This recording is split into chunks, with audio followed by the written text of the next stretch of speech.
সবাই চুপ করো, অর্পণ স্বাধীনতা বিষয়ে কিছু বলবে। জয় হিন্দ। জয় হিন্দ। মাননীয় প্রধান শিক্ষক মহাশয় ও অন্যান্য শিক্ষক ও শিক্ষিকাবৃন্দ এবং সবাই উপস্থিত সকলকে জানাই ৮০তম স্বাধীনতা দিবসের শুভ শুভেচ্ছা।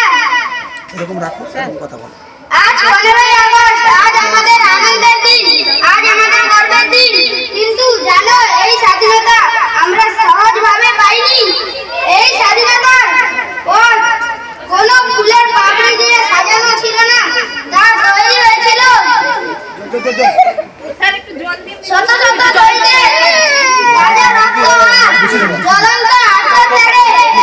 একবার চোখ বন্ধ করে ভাবো তো সেই দিনগুলোর কথা, যখন ইংরেজদের বুটের আওয়াজে কেঁপে উঠত আমাদের সোনার বাংলা। কিন্তু আমাদের বীরেরা হঠাৎ নোয়ানি ১৮ বছরের ছেলে ক্ষুদিরাম বসু ফাঁসির মঞ্চে, ফাঁসি মুখে গলায় ফাঁসির দড়ি পড়েছিলেন। মাস্টারদা সূর্য সেন বুক চিতিয়ে লড়েছেন চট্টগ্রামের মাটিতে। আমাদের প্রিয় নেতাজি সুভাষচন্দ্র বসু গর্জে উঠে বলেছিলেন, আমরা তোমাকে রক্ত, তোমরা আমাকে রক্ত, আমি তোমাদের স্বাধীনতা দেব। আজ আমি এই মঞ্চে দাঁড়িয়ে প্রশ্ন করতে চাই, কোথা থেকে পেতেন তারা এত সাহস? কোথা থেকে আসতো এত তেজ? উত্তর একটাই, দেশের প্রতি ভালোবাসা। ভারতকে পরাধীনতার শৃঙ্খল থেকে মুক্ত করার চরম ত্যাগ।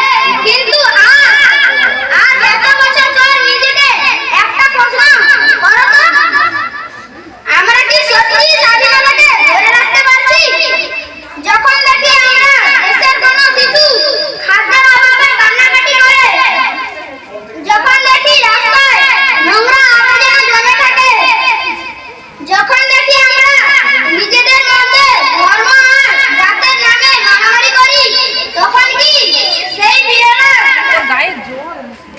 শহীদদের ওপর থেকে দেখে চোখের জল ফেলে না?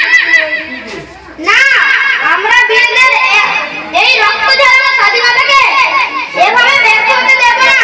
আমি ক্লাস 5-এ পড়ি, আমরা ছোট হতে পারি, কিন্তু আমাদের স্বাধীনতা ধমনীত বইছে সেই বীরদেরই লাল রক্ত।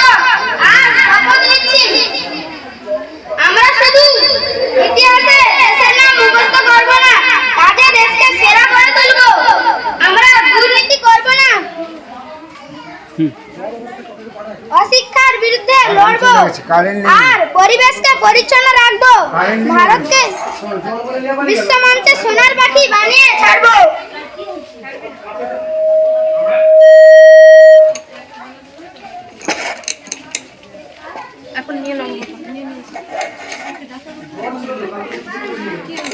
আসুন আজ আমরা সবাই একসাথে গর্জে উঠে এমনি ভাবে চিৎকার করে বলি যেন আমরা আওয়াজ এই আকাশের বুক চিরে পৌঁছে যায় সেই